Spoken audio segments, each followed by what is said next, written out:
Alexis est avec nous. Alexis, bonjour et bienvenue. Bonjour, merci José. Bonjour Doc. Monsieur Alexis? J'ai deux petits points. Je vais commencer avec une question. Hier, vous avez parlé dans l'émission de l'expérience émotionnelle corrective. Puis moi, ça fait un bout que je vous appelle puis que j'arrive à voir comment euh, j'ai vécu mon enfance, comment que les gens étaient avec moi, comment ça m'a affecté. Puis là, hier, vous avez parlé de comme s'il y avait un travail de plus à faire. Moi, dans mon cas, je suis orphelin, comme de mère, puis de père. Puis ma question, c'est, est-ce que cette expérience émotionnelle corrective-là, c'est bon pour les hommes aussi ou c'est juste pour les femmes? Non, il n'y a pas de double standard ici. Dans l'expérience émotionnelle correctrice, l'expression ne vient pas de moi. Je crois qu'elle vient de Franz Alexander. C'est un psychanalyste des années, au début du siècle dernier, je crois, 1920-1940, quelque chose comme ça. Il faudrait regarder là, si quelqu'un a un téléphone intelligent ou sur son ordi. Vérifier Franz Alexander, psychologue, psychanalyste, pas sûr qu'il était psychiatre, mais pas mal sûr qu'il était psychanalyste. Et il a parlé d'une possibilité, d'une expérience émotionnelle correctrice à l'intérieur d'une psychothérapie ou d'une psychanalyse. Un peu OK. comme ce que nous a expliqué, écoutez, je n'invente rien. Vous avez entendu Amélie? Oui. Vous avez entendu Amélie? Le fait d'être écouté, le mobiliser intérieurement comme ça ne se peut pas. Le fait d'être écouté et cru, ça amène tout un chambardement intérieur au niveau de ses croyances, puis la boulimie, puis l'alimentation, puis Alouette. Le fait d'être écouté. C'est comme le fait d'écouter un enfant, le fait d'écouter un être humain. Ça fait comme un boost. Genre, tu pars, mettons, tu as 20 ans, mais tu as comme 7 ans d'âge émotionnel. Là, tu prends conscience de tout ce qui t'est arrivé. Mais après ça, j'imagine que de se faire, de pouvoir trouver quelqu'un qui t'écoute, puis tout, ça te donne un gros boost pour aller chercher les années, hein, j'imagine. Oui. Pour OK. s'épanouir, pour se découvrir, pour découvrir les autres tels comme ils furent, pour se découvrir, se réaliser et s'épanouir. OK. C'est bien expliqué. Je vous remercie pour ça.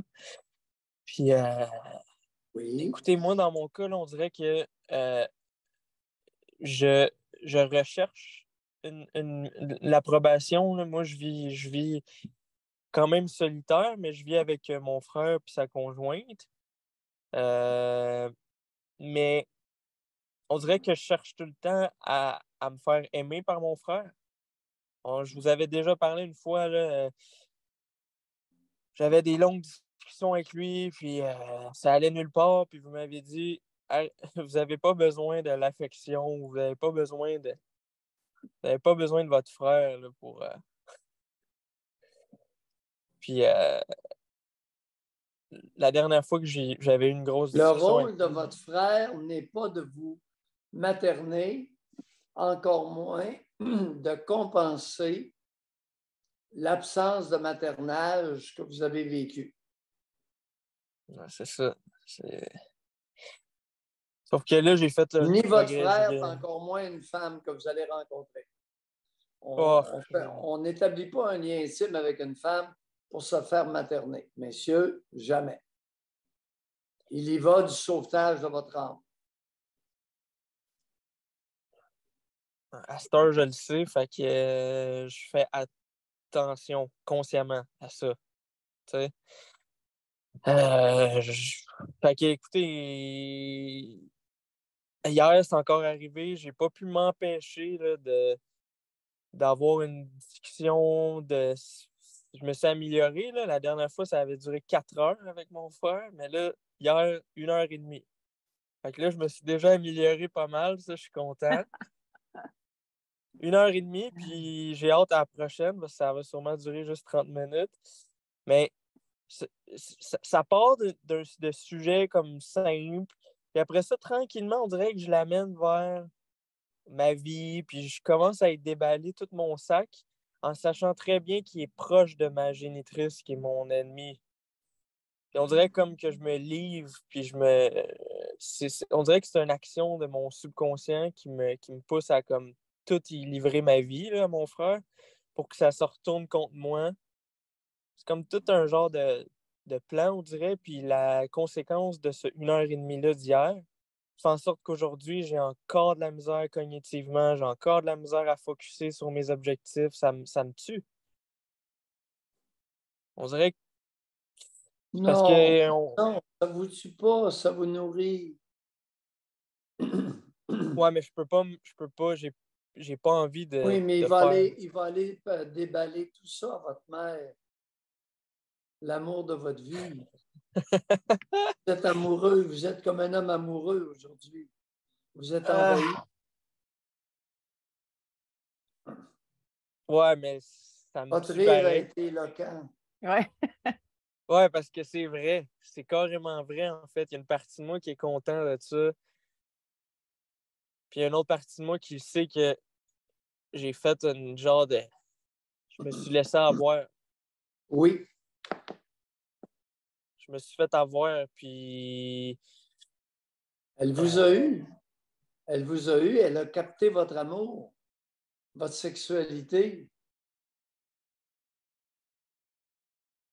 Fait que dans le fond, c'est pas nécessairement ce qui a été dit dans la discussion d'hier qui peut affecter mon focus aujourd'hui. C'est pourquoi il y a eu la discussion. C'est ça qui aurait peut-être affecté mon focus. Hier, vous vous êtes ennuyé éperdument de l'objet de votre amour, votre mère. Pourquoi vous êtes ennuyé de votre mère hier? Ben, je... qu'est-ce qui est arrivé? Euh, j'ai sorti de la douche. J'étais arrivé, puis j'étais rendu près de l'heure de me coucher. J'ai fait une petite tâche. Puis après ça, j'ai voulu aller écouter une émission. Ce que je fais plus vraiment dans les derniers mois parce que j'ai beaucoup de travail. Puis là, on dirait ces temps-ci, là, vu que mes parents ils ont déménagé, puis là, je vis seul avec mon Alexis, frère. dans quel état était, après la douche, la pression dans vos tuyaux, la pression sexuelle, votre pression Euh, sexuelle? ben, d'après moi, il y avait de la pression, d'après moi. Racontez. Ben, je sais pas, là, ces temps-ci, je me rends compte que je suis souvent excité dans des moments que je devrais pas. J'ai de la misère, puis je me masturbe pas assez pour la libido que j'ai.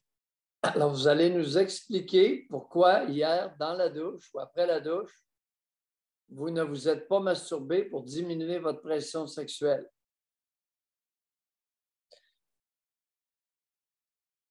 D'après moi, c'est pour la garder, pour me pousser à faire une gaffe, comme j'ai fait. Pas pour faire une gaffe, pour envoyer un message à l'être aimé via votre frère. Vous avez préféré l'excitation tantrique au fait de calmer votre libido par la masturbation. N'est-ce pas là un signe de grand amour? C'est un signe de, de grand amour, puis je vais arrêter de dire que c'est une gaffe parce que c'est légitime. C'est légitime, c'est logique.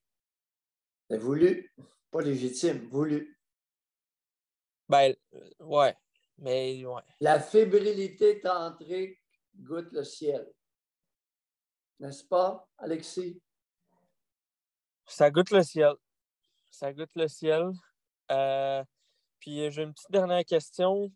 D'ailleurs, je vous remercie beaucoup pour les dernières minutes. C'est vraiment le fun ce que je vis en ce moment. Puis des fois, je vous ai déjà entendu dire le matin, c'est fait pour, pour aller travailler puis tout, mais je suis en érection tous les matins. Puis j'ai Aucun toujours. problème si vous êtes normal. Ben, c'est ça, mais j'ai toujours mon discours intérieur de comme ouais, mais je suis pas censé me crosser. Tu sais. Et pourquoi pas? Ben, parce que je vous ai déjà entendu dire que mettons, le matin, tu devrais travailler au lieu d'avoir du sexe. Puis j'entends plein de monde. Non, Que non, comme... non, non, non. Non, non, non, non, non, je regrette. Non, non, ça dépend des hommes, là. Ça dépend de l'effort physique à fournir. Si vous travaillez sur les toitures, vous ne vous crossez pas avant de monter sur le toit, là. Non, non, non, non. Vous ferez ça après. OK. Non, il y a des activités physiques extrêmement demandantes et ça demande toute la stamina de l'homme. Je donne l'exemple d'un couvreur de toit. Non, non, tu ne te masturbes pas avant de monter sur le toit. Là. Wow! Surtout quand il fait très chaud. Parce que l'éjaculation peut favoriser l'hypotension chez certains hommes. Mesdames, sentez-vous pas concernées, ce n'est pas le même phénomène. Il y a des doubles standards au niveau sexuel. Alors, ce qu'on en connaît, ce que je peux vous en dire actuellement, c'est que si vous avez un gros effort physique à fournir, vous ne vous masturbez pas avant l'effort physique, après. Fait qu'avant les Jeux olympiques, c'est pas le temps. Non. Puis, il y a plusieurs entraîneurs, d'ailleurs, qui enjoignent dans les bonnes années du Canadien, la Coupe Stanley, même si les parties qui se jouaient à Montréal, les joueurs couchaient à l'hôtel, non pas chez eux. Une façon déguisée de diminuer les activités sexuelles, la décharge énergétique. Sauf que quand ils n'étaient pas chez eux, des fois, il se passait plus d'affaires dans certains cas. Mais ça, c'est Non. une autre histoire. Non, il montait un gardien, le coach faisait sa tournée sur les étapes.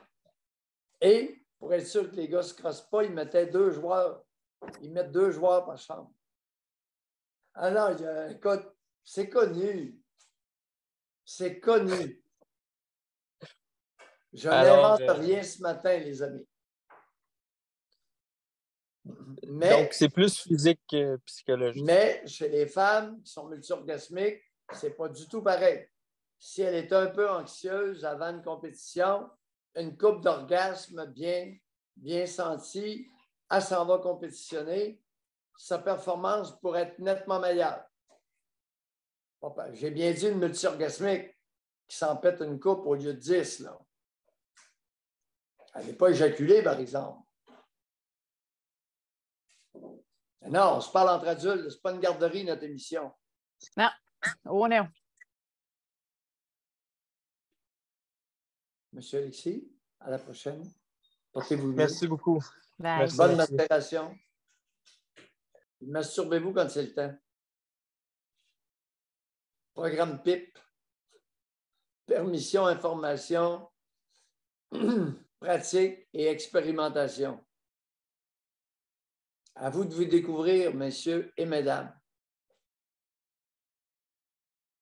Le tantrisme, ça peut avoir sa place, pas dans n'importe quelle circonstance.